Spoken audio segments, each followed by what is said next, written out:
insightful analysis, bold comments, friendly debates. Find all that and more on Roundtable, where passion meets in-depth discussion and covers the hottest topics in China. Hello, everybody. Welcome to Roundtable, coming to you live from Beijing. I'm your host, He Yang, joined by the very sweet and lovely, also sometimes sharp, Miss Niu Honglin. Hi, everyone. Happy Friday. Oh, yay. Yeah, Friday is very precious one. It's a very hot week. And we've done a lot, but I'm really glad to be here. It's a great way to spend my Friday. Oh, wonderful to hear that. And also, we have a respected young man, Mr. Lai Ming here. Well, hi. Since we are celebrating Friday now, I suppose I'm happy for you, He Yang, because you get to enjoy the weekend after Oh, yeah. How long? It's been 12 days? 13 days, 12 days. How many days? Well, it's been a long working week for me. Yes. Well, Precious. Thank you for saying that. And certainly I think all of us hardworking people deserve a little bit of leisure time when the weekend is right around the corner. And if you're wondering where that guy is, he loves Friday, as you know. Ryan, he has some personal and also administrative matters that needs to be dealt with, so he's taking one day off from Roundtable, but he'll be back live on Monday, so don't you worry about him, and he will be back on the show. I'm sure he's wishing that he could be on the show and talking to you guys. Good as always to have you, our dear listeners, with us. We have some fascinating topics for discussion today and every day on today's program. Fans of Produce 101 or 创造101, a popular talent show, reportedly has financed at least 30 million yuan or $4.5 million to support their idols through notably crowdfunding projects. To better understand this, we're going to try to follow the money. So, where did that money go? Well, I can't believe they're calling that program Produce 101 or Produce 101. Because I get mistaken or I get messed up. I tend to think of this show as a abuse of, well, those who are on the show. Oh, interesting. So not necessarily should we be thinking about agriculture, but instead we'd be thinking about, these good-looking girls and Idol culture. Yeah. I think that's objectifying women. Yes, that's also one thing that Lai Ming, we should try to prevent from falling into that trap. We'll try. Yes, I can't wait to hear what you guys have to say about it. And of course, we'll have our Friday segment. Ryan, okay, he's not here, but he'll be back soon. Roundtable's happy place. That's when we invite you to our happy place and spread the joy. We would love to hear from you and have you join our live discussion. Come and find us on WeChat. Just search for Easy FM Roundtable, or you can leave us your thoughts and Sina Weibo. Just key in 轻松调频 Roundtable. But first, Produce 101 or 创造101, a popular talent show, has finally picked 11 winners with the promise of rocketing to fame. What caught our attention is apparently fans financed at least 30 million yuan or $4.5 million to support their idols, notably through crowdfunding projects and smartphone apps devoted to the sole purpose of idol worshipping and following have attracted traffic.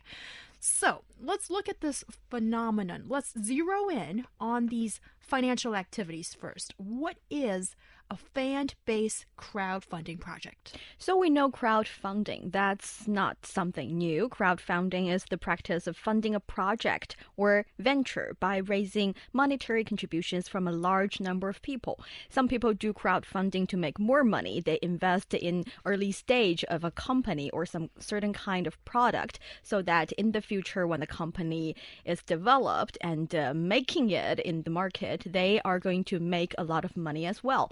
usually happens with the technology sector, right? An upstart company coming up with a new product or a new idea of a new product. Yeah. But somehow they don't have the money to fund the research and development, and that's how they do it. They turn to the general public and to also raise funds. Yeah, and they cannot get venture capitalists to be interested in the program, apparently. So lack of potential in the eyes of potential big investors. And also we have the charity donation-based crowdfunding happening all around, at least all around China. A lot of people are donating their money to help a certain case. And now we're looking at fan-based crowdfunding. It is a practice of funding an activity or project to show the support to an idol by raising monetary contributions from a large number of their fans, and it's a commonly seen behavior of fans, and the money collected is usually used to support idols, like purchasing birthday gifts, albums, flowers, and even meals for the staff member of certain activities. And sometimes we see this is an age that you wanted to speak out your love for someone, and in order to do that, sometimes they purchase this huge picture advertisement on subways or buses, and when you're doing that requires a large amount of money, and if you cannot do it on your own, you use this crowdfunding as well to speak out your love for your idol.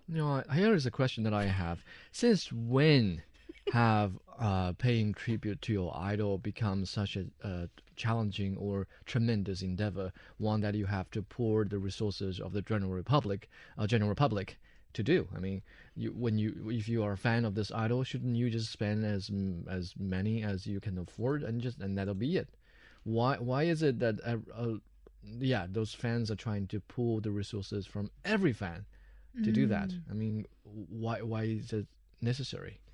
That's a really interesting question. Also, I think it's a question that captures possibly change that's happening since the last decade, I suppose, when it comes to fans' support of their idols or stars to be, because this is Produce 101, which is really popular right now, as it's only recently finished airing all the episodes.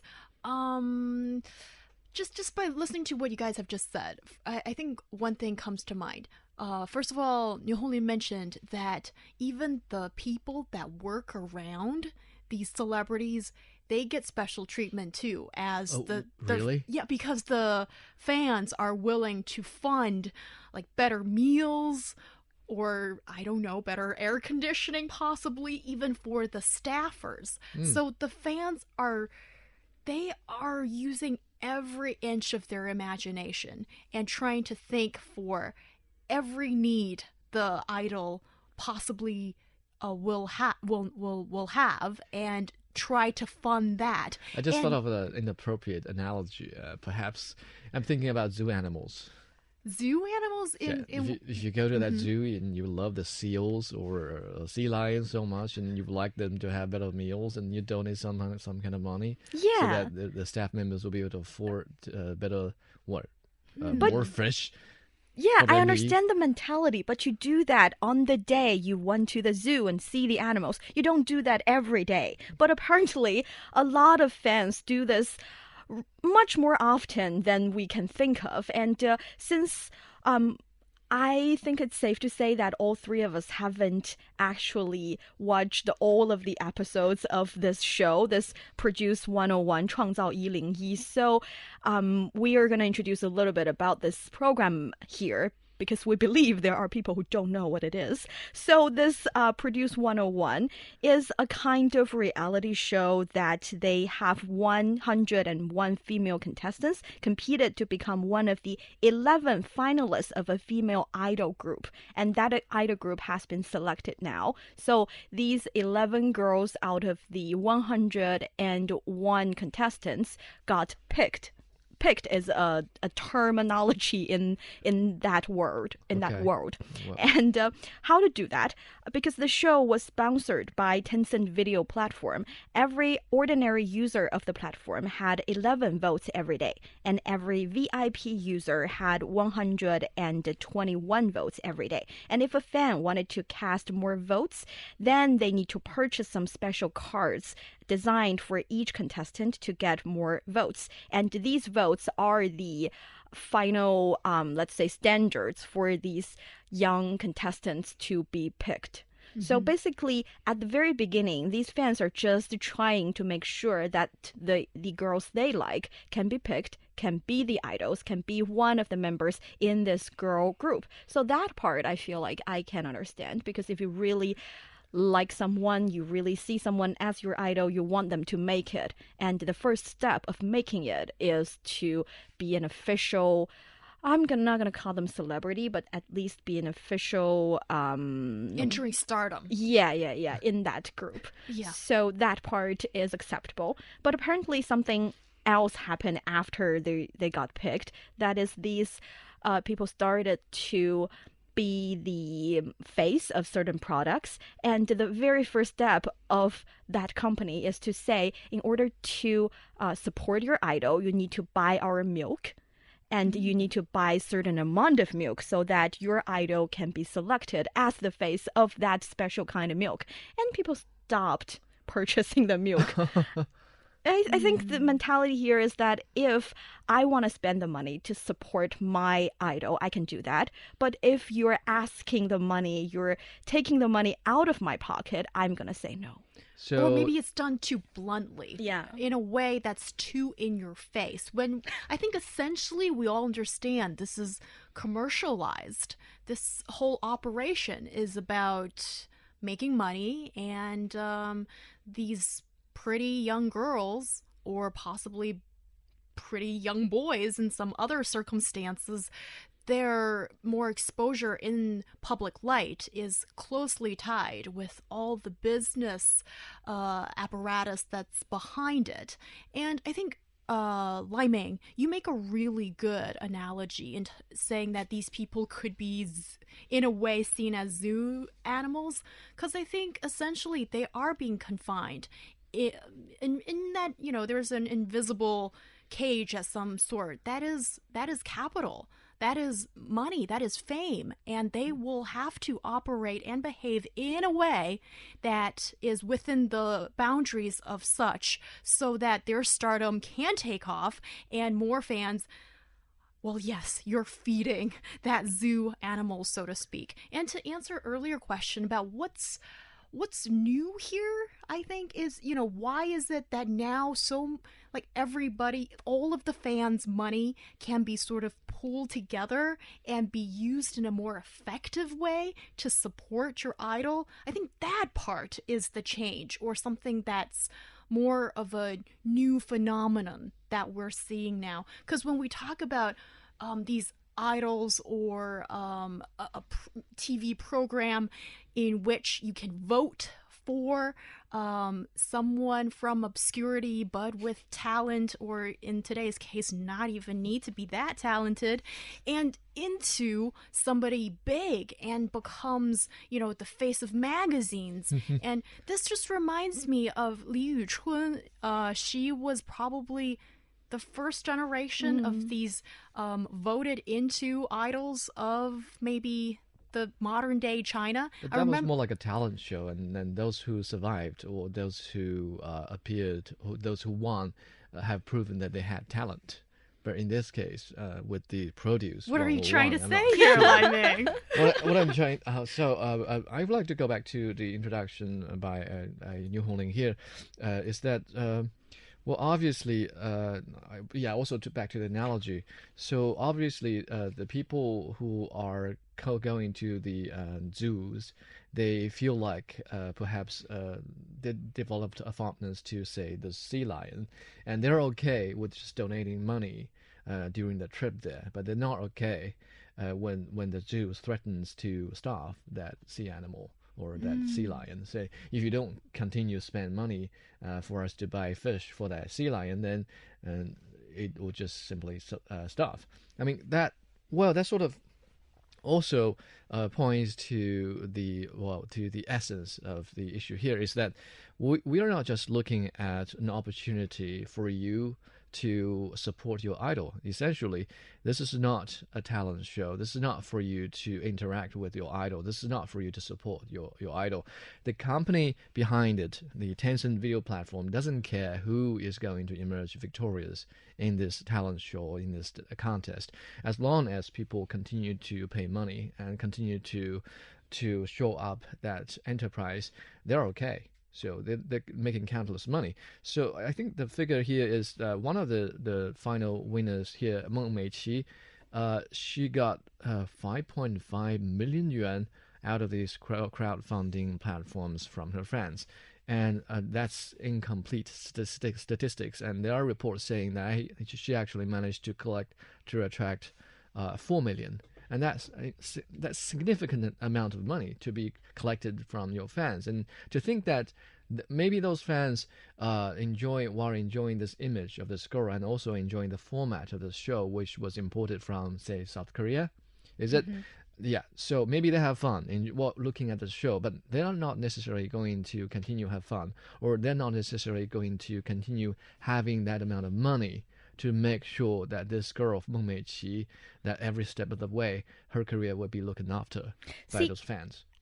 I totally understand what you're saying here, but I'm not necessarily agreeing with you, because I think fans today, if there's one feature that is changed that we can see comparing to previous situation, that is fans got bigger and bigger power.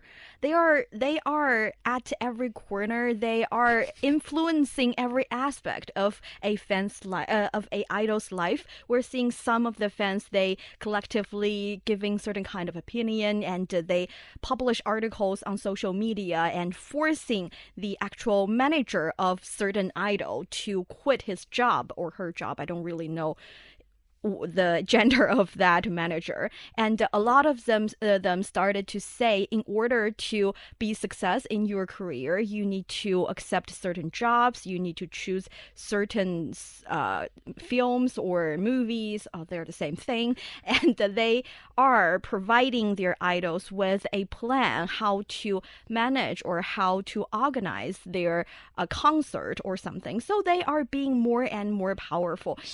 In other words, the zoo-goers are getting the power to dictate what kind of skills those sea lions are going to have to learn. You just won't let go of that. You just won't let go. But yeah, I think that is happening right now. And that is why a lot of people wanted to be the middleman of between the idols and the fans. They wanted to produce some material, some photos, some daily agenda of the idol so that the fans would understand what their idols are doing. And when you became hardcore fans, maybe you can become the middleman, because you can have a more direct contact with the idol. And I think that middleman is starting to be a business. That's really interesting, because I think when you talk about the fans having more power these days, I think one I guess a slightly materialistic way of looking at this is that the extremely strong or purchasing power of the fans, it's been demonstrated time and time again. So that's one part that you cannot neglect. And also social media and just the various apps that we have on our phones. Mobile payment methods? Yeah, and all those things, they have significantly shortened the distance between the star and the fans. But I wonder if this perceived power of fans is actually just something that's in our imagination, actually. It's made believe that you can actually significantly influence the path of stardom of this star, because it is so powerful and compelling for especially fans, I suppose, in East Asia, that you want to protect the idol you have. The apple of your eye. Yes, and you want to make sure she is okay. And rarely do these idols seem as bad boys or bad girls that we see in possibly American culture, who are the famous people. So this is very different and interesting. And right now we're seeing these apps, so these online platforms that apparently only emerged because it wants to answer to the needs of fans. Well, tell me more about this. Well, this perceived power over whoever you idolize, I think, is to some extent can be some kind of make-believe, in the sense that I believe this talent show that we are seeing is nothing new, because I'm not sure whether you guys have been paying attention, but at least in my family, my aunt used to take part in this local singing contest where they make it a part of the game to enlist, to kind of include the interaction from the audience and also from the family members. So how they do it is that they sort of include the votes from internet users, and whoever is interested in whomever can purchase rights to vote for those they love. And yes, well, a lot of my family members spend hundreds of yuan every day on a daily basis to sort of keep my aunt afloat. Now among the top 3.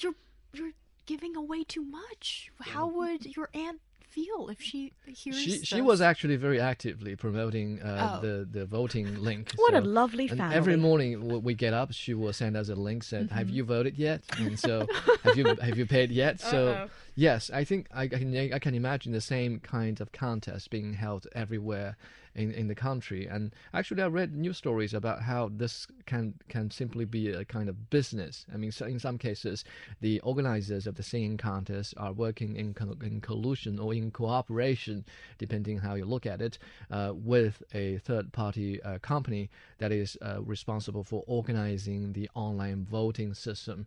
And that third-party company will take most, if not all, of the benefit or all of the money being paid by the family members or the fans. So what we are looking at, this Produce 101, is essentially the same kind of show, just held on a national level. Yeah. And honestly, I'd like to go back to the point.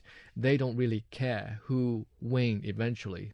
What they care is that you continue to care and you continue to pay money. Okay. And if you continue to care, you can actually use a lot of apps to keep track on what your idol is doing. These apps, they provide a certain kind of fan groups you can join. They provide the product that you can actually buy. They might be pictures, might be some other kind of products with your idol's name or picture or signature on it. And also they organize certain kind of activities for you to join. You can pay the money, or you can actually be there in person to support your idol. And these apps are not necessarily run by people who share your love for your idol. They are making money out of that. And now we are seeing problems as maybe after the fan-based fundraising, all of your money are in the pocket of the manager of that apps. And the manager is not necessarily using all that money to support your fans like you imagined. So that might be one problem, lack of transparency in this industry. But I still see a potential in that market, because not all the fans are so loyal that they wanted to spend all their money and time to support their fans. And there are a lot of people who just like their idol and willing to spend a little time and money to see the pictures or support their idols, and they really need such platform to help them do that. What could also be a problem is that actually the demographics, the people who are actually spending money for their idols. So a 2016 white book published by iResearch had some analysis on how fans support their idols, and that report revealed that young people below the age of 30 took up nearly 95% of all fans of idols in China, and those are people. Well, very young. I mean, much younger than I am, and I You're suppose. not that old. Yeah, I'm not that old, As but mature psychologically, I'm Yeah. not. For one to be able to or to be willing to spend so much money on an idol, I suppose that's Well, I don't know. The money that they could have spent on perhaps saving up to buy a property or buy books to improve themselves, they are essentially wasting money that could keep them afloat for a long time, or just pay rent. Yeah, well, I mean, as young and youthful looking as you are, when you truly go deep into your heart, I realize that, yes, you're a very mature man in looking at all of this. And certainly these fans that are shelling out big bucks on supposedly the better living condition or well-being of an idol, they don't think this way. But what's also kind of comforting is possibly after you hit the big 3-0 and then you realize, oh, there are other things in life as well, and maybe I should pay more attention to that, save up a little bit, and pay for other things that possibly could affect your life in a more profound way. But I understand that zealous wanting to support another person so far away. We'll be right back after this break. Informed opinion and heated debate. Find out what's got China talking and join us for your roundtable discussion.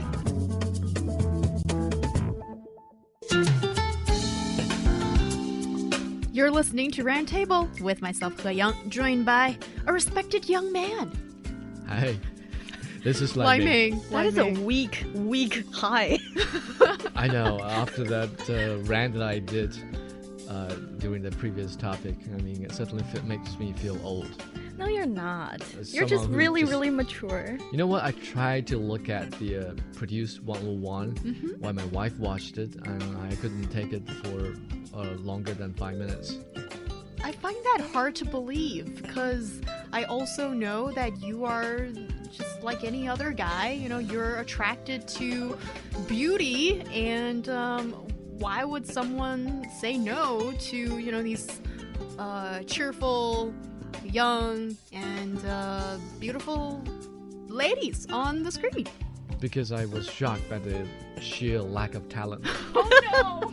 You didn't just say that. I cannot believe you just said that. I think for a lot of fans, they are talented and they are still developing their talents. They're still trying to grow, and maybe someday they will be the kind of celebrity on the big screen that shows not only their beauty but also their talent. Well, Okay, there you then go. When they're ready, I will pay attention.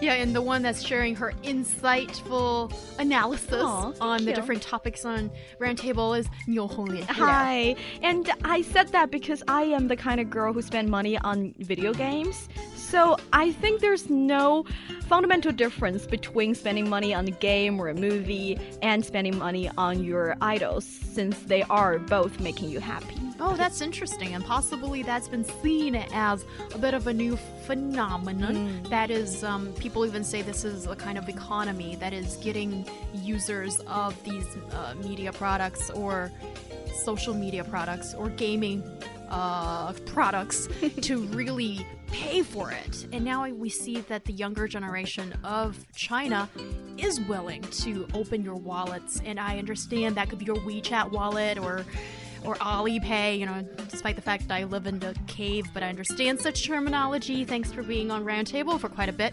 So, yes, people are actually paying for entertainment in a great number and in a wider array of subjects, so to speak. So that's one interesting thing that's happening in China. Coming up on today's show, the courier service is becoming an instrument apparently for drug traffickers to go about their business. So how bad is the situation now? And are there ways to curb this rising trend? And of course, we'll have our Friday segment, Roundtable's Happy Place. That's when we invite you to our happy place and spread the joy. And I wonder what Lai Ming has to share this week. I wonder if it involves Grandpa or... It's going to be about control. I think it's quite relevant considering the topics we are having today. Oh, okay. Well, we've heard about your aunt and various happenings with Grandpa, and Sometimes the wife. yeah. So it's great, Lai Ming. I feel I know you even better from being on the show as opposed to a very close colleague and friend of mine. So yes, we'll get into that, and we always want to hear from you. Just send us a WeChat message, as we are Easy FM Roundtable, or you can find us in Sina Weibo, just key in 轻松调频 Roundtable. And our podcast listeners can find us at Roundtable 圆桌会议 on Apple Podcast and Roundtable 圆桌议事 on 企鹅 FM. And there are 2 apps where you can check us out. It's the 轻松调频 app and China Plus app. And now, on the Roundtable Sofa Throne. Today, the winner of the Roundtable Sofa Throne, that is being the first to comment on the Roundtable live show, is, I suppose, a newcomer to the show, Mycroft. Mycroft. Sounds like the brother of Sherlock Holmes. Yes. Yes, I remember that guy. He's a little crazy from the TV series, but are you... as crazy? Or are you inspired to get your WeChat handle from that show? Well, let us know. And congratulations on being the first to comment, because that's a fierce competition. Yeah. You're fending off some longtime listeners, such as Van Yue. You're very, very close. And SpiderNet. I see the memes you're sending in, and yes, we are here, and you are just a tad late. Let us know how you're doing. Fan Xie Fan, hello to you, and we do have our listeners commenting about, I suppose, this idol creation process. Produce 101. Oh, yes. I mean, you have that brilliant analogy, and why not just stick with it, right? Mm-hmm. Yeah. Milk it to the last second. Yeah. But it's a really good analogy, and sometimes, I wonder if these young people know what they're getting into. This is possibly me just being a little too parental. Maternalist. Okay. But yeah, because I mean, you don't mistaken it for that. Actually, I am similar to you, sort of feeling my age when I was doing research for the first topic we had today about the Produce 101 创造101, because I've found it quite difficult to relate in a way, and this is now I sound a million years old again, that sometimes I feel these days in the digital era, in the social media age, people are famous for the sake of being famous. They're not famous because they're a great singer, great dancer, that's got an amazing movie coming out, or any of those reasons, but it's simply because of exposure. And well, I'm thinking about the Kardashians as well, outside of China. So what do you think about that? I think people are yet to get used or get accustomed to the fact that technology has brought us ever so close, that exposure has come at such a lower price. I mean, it's much easier for you to get exposed on the internet. And basically people are just stimulated or excited about whatever they're given, and they're yet to develop a taste over what they're getting from the internet. I mean, I think in time they'll become more what I call it, they're more picky when it comes to the content they're given. Yeah, and that is also a double-edged sword. Actually, if you think about it, people's attention is getting more and more precious, because you can get one person to concentrate on one idol for, let's say, 2 months if the show is still broadcasting. But after that 2 months, what's going to happen next? Can you still grab the attention from the vast majority of fans? It's really hard to say. It's not for the stars to worry about, because honestly, they can't do anything. It's for the companies to worry about. The companies, the agencies that are managing those stars, and they don't care about how long one star can stay in fat for because when they are out of popularity, they would just come up with new guys. Yeah, you say that, but we know TF boys are pretty popular here. But the second generation of TF whatever group is not gaining enough attention right now. So I think for them, it's not that easy to come up with a really it star just like that. So maybe the industry also need a better strategy to develop. Well, I think maybe that's something that we are always ready to provide analysis, but it's not something that we are particularly worried about because I'm sure those smart people who have the means and the resources will somehow come up with more ideas and ways of keeping our attention, or at least for a limited time being, and promoting new stars. And that's because nowadays I think the shelf life of these celebrities can be relatively short. Yeah, I think maybe it's just not a good idea to borrow the format from South Korea or Not Japan. all the time, right? Because, well, I think years ago when we talk about what You from the Stars, 来自星星的你, so there was this main character that he was a smash hit in China. I mean, people I've known colleagues of ours traveling all the way to I don't know where it is. I think it seems to be a faraway city to catch a glimpse of that guy. Ooh. So then how long did he stay in fame? I don't know. Just For a year? half a year. Yeah. Yeah. So and then you guys come rolling out, and so.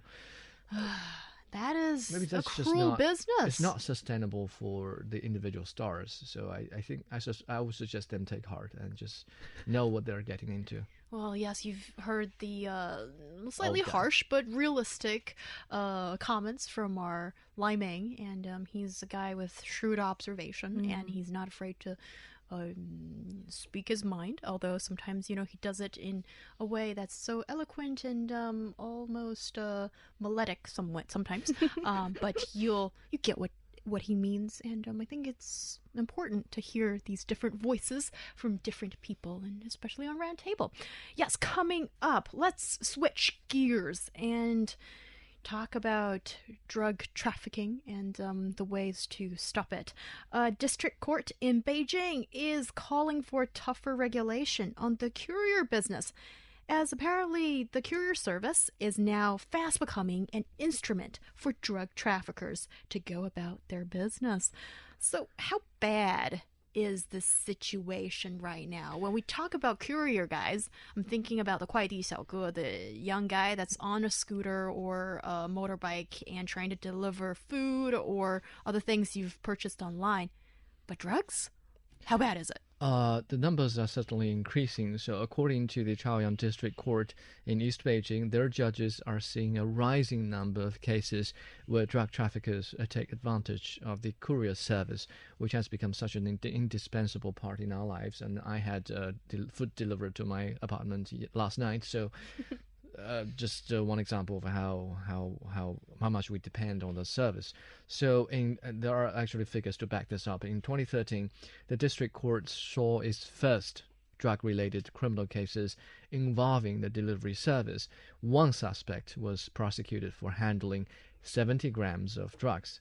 And then we see the numbers steadily increasing, or generally speaking. So in 2015, there were 4 cases involving 6 suspects and 300 grams of drugs. And then in 2015, we see a smaller number of cases, but nonetheless, the amount of drugs involved was much more. And so we were talking about 500 grams of drugs. And then in 2016, there were 4 cases involving 4 suspects and 200 grams of drugs. However, the numbers increased dramatically in 2017 when the court saw 18 cases involving 20 suspects and more than 1.1 kilograms of drugs. Yes, and the drug dealers are apparently taking advantage of the courier services. Amongst the 18 cases in 2017, the suspects of 5 cases employed the service by the courier industry leader SF Express, that's 顺丰快递. And the suspects are pretty reckless nowadays with delivery service because they often send out packages between 50 and 80 grams, whereas in traditional drug-related cases, the packages usually weigh less than 10 grams. So I think they have tested between the time of 2012 and 2015, and now they decided that this is a pretty safe way to traffic drugs. So they are being much more bold, and they're sending out greater amount of drugs using the delivery service. This is an alarming situation, and I wonder what are the circumstances when these drug trafficking activities that's been caught in this whole scheme of things, because I think that could possibly offer a lesson to be learned. Well, these drug traffickers certainly are very careful with what they're doing. So all suspects in the 18 cases in 2017 faked their identities and used someone else's phone number as their contact info, and they preferred unmanned smart lockers to avoid contact with the couriers. In residential communities and near office buildings, there are smart lockers where both regular people and couriers can drop off and pick up deliveries. I think there's got to be 6 in the neighborhood where I live.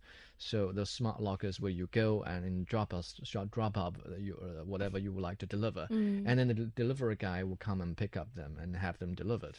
So the same applies to the things you're buying. Then the delivery guy would deposit the stuff you just bought in the locker, and then when you have time, you go and pick them up. So in this way, they try and avoid human contact because they're pretty sensitive with their looks. They don't want to be identified or as the one who sent the parcel, because there's been cases in 2012, I think I read about it, where neither suspects, there are 2 suspects involved in the drug case involving delivery service, and both of them denied having delivered the parcel themselves. So it was creating a problem for the prosecutors because they couldn't produce sound evidence to prove that he or that guy was actually involved in a drug-related case. Yes, and when it comes to the packaging, they know how to disguise their commodities pretty well. They put them in Ziploc bags or tin foil to wrap their products and then package them into tubes, cases, and plastic bags. They also use everyday items such as household appliances, clothing, toys, food, and medicine to hide the drugs they are delivering. And even if there's cases where, let's say, 1 out of 100 or 1,000 that the particle has been wrongly delivered, people won't know. They will just see, oh, this is not my name, and send it back. So I think the crime cost is pretty low here. Oh, these people. I mean, when it comes to criminals, yeah, they manage to find every single loophole and take advantage of a pretty sound system that was developed for consumers. And I think if this could possibly be a bright spot out of all of this, is it really shows that the courier service in China is profound. And yeah, and it's efficient. fast, efficient, and it's safe. And also, when you deliver to the wrong person, usually we'll just return it because who wants the product of Someone something? else. Yeah, that you didn't make the order. But now we see that this is being taken advantage by drug dealers. Is there a solution to correct this? Actually, while they disclosed the figures about drug-related cases using delivery, the Chaoyang District Court in Beijing was calling for tougher regulations in the courier business, actually. Specifically, the court believes the service providers are not being thorough in the implementation of a real name system for their clients. And I looked up for more details. Actually, China started introducing a real name system for delivery in 2012. So the postal service started implementing that real name system. And for the courier service in general, it was in 2015. Sometime in 2015, that's when the industry was encouraged, or at least advised to implement a real name system. And according to the head of China's post service watchdog, at the moment, 83% of all parcels being sent out are sent using a real name system. But Yeah. that's very interesting because when I send out parcels, I certainly wasn't asked for my ID. But my understanding is perhaps most deliveries are being done in a business-to-business manner, whereas people, customer to business or individuals sending out parcels, they are not necessarily being being asked to have their ID. See, I was trying to jump in because when I was sending out particles, I was asked to show my identity Oh, you were ID asked. cards. Yes, but the process is that they scan your ID cards, yeah, and they have your name and also the ID number, but all the information can be edited by whoever is dealing with your business, because my name contains one character that is really hard for people to identify and also for machine to identify. So it often appears wrong, and the 快递小哥 can actually change it himself. So editing the information it's scanned. So I assume even with this identification system in place, it's still really easy for them to use a fake ID. Yeah, and I think if we're completely honest about this, when the courier guy comes to your apartment and picks up the parcel and he asks you that you need to fill in all this information, I think in the majority of cases on both sides, we think that it's kind of useless, because usually we would assume that this is a law-abiding citizen and I have to put down my phone number. Okay, that's necessary. My name.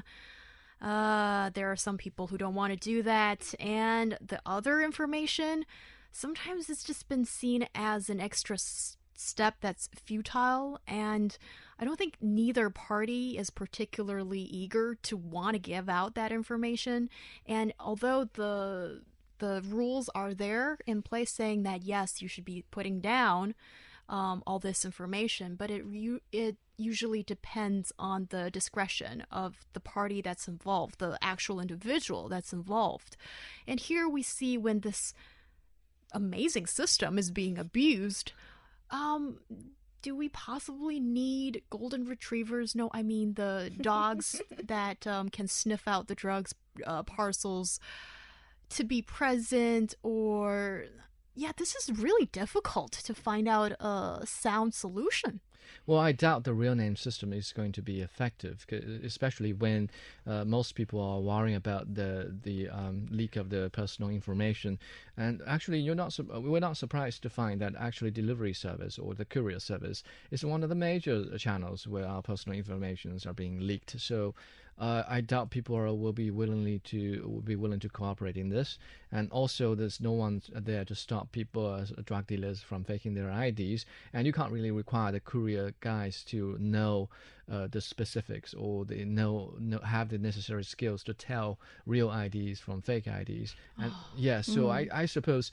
Well, I actually had the luck of visiting one of these Shentong distribution centers, and actually they have a very smart system. They have robots running on the floor, and they can just run by themselves, and pushing all the parcels, sorting them out. So I suppose my suggestion would be to try and devise a smart system at the distribution centers, and I suppose that would be a much more efficient way to detect the drugs, instead of just having all courier guys trained to know the skills. Yes, I agree. I don't think having every guy trained is possible to start with. And also, I think every kind of development of a society or technology can be utilized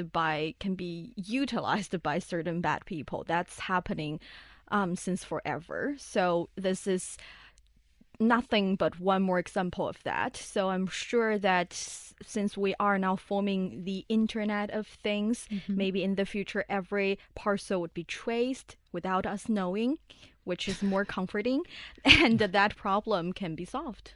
Or better technology can be employed when we need vision that is even stronger than X-ray to identify the parcels of drugs mixed with all the other regular mundane things that we've purchased online. You're listening to Roundtable. Coming up next, it's our Roundtable's happy place. Delivery. What is it? Happiness from Round Table. Yes, so this is our segment called Roundtable's Happy Place. Let's start with New Holland, since you're so sweet and your voice captured so well in that promo you made with us. So, what's made you happy this week? Actually, what's making me happy this week is an app, and the app is very much fun. It takes 5 minutes of your everyday life, and it helps you to learn another language, or at least to learn some vocabularies from the other language. And for those of you who don't know, I have 2 cell phones, so I can actually download the app twice so that I can learn different languages simultaneously. And taking out 10 minutes of my precious everyday life. It was pretty much fun. I won't say the name of the app since they're not paying me, and even if one day they pay me, I don't think I'm allowed to do that on the show. But for those of you who are interested, you can let me know through all the means, and I will tell you what's the name of the apps. And it's pretty straightforward. They provide you with this interesting picture of a certain... Nowadays, recently, I am still in the catalog of food. It's the first catalog of that app. So you learn different names of food in different languages. And the reason that I got pretty excited about this is because I am trying to see different words in right now French and Italian. And you cannot possibly imagine the resemblance of these words. You can see that the pronunciation, the way of forming those words, and the structure are pretty similar. And it makes me feel very happy. It feels like I know a little secret, even though I know for those of you who learn language as a major, you might not consider that as a secret. But for me, a girl with the engineering background, I certainly find that very interesting. And I think spending 10 or 5 minutes of your life to get exposed to a new culture, to a different language, is certainly something that will make you happy. Yes, and certainly if you are a English speaker, or if you're an English speaker and you're thinking that, I might want to take up Chinese, there's also a way to do that, just like New Holland's trying to learn another language, or at least get exposed and familiar with it, French and Italian. And also she's doing another show called Takeaway Chinese. That's why she's trying to be a linguist. Yeah. No, I'm not. It's just sometimes you understand that the boundary of the languages you acquire is the boundary of your world, and you want to expand that. And for those of you who do want to learn more Chinese, please listen to Takeaway Chinese. Yes, and learn a little bit more about the Chinese culture, but using the English language. How interesting is that? And also, we have the respected young man Lai Ming here. Well, my happy place this week is going to be about control, because previously we talked about people not being able to control themselves, but to keep squandering their money on their idols, and also the situation with the campaign against drugs. So I think here in my life this week is I'm gaining control. I'm getting back control over my life, because people who listen to the show continuously would know that my grandparents have been visiting, and they are a powerful presence in my home. And as a result, I haven't been able to control my private life. And so over just last night, I try and cleaned up my workstation on the balcony next to the living room, and now I've cleaned it up so well that I'm going to install or improve the workstation, and I can see myself spending more time learning and reading. Oh, that's fantastic. That's made me happy. Oh, and you say it in such a modest tone, Lai Ming. I think that's great. I think no matter how old you are and what stage in your life, we all need a little bit of our own space. And Lai Ming, I see him as a happily married man who has a really good relationship with his grandpa, as you know from listening to the show, as Grandpa regular guest Law does appear from time to time. Yeah, but certainly I'm happy that you found your own space and a little bit more autonomy, and I think that's essential to our happiness. So that's our Roundtable Happy Place. That's it for today. Bye-bye, everybody. 在喧哗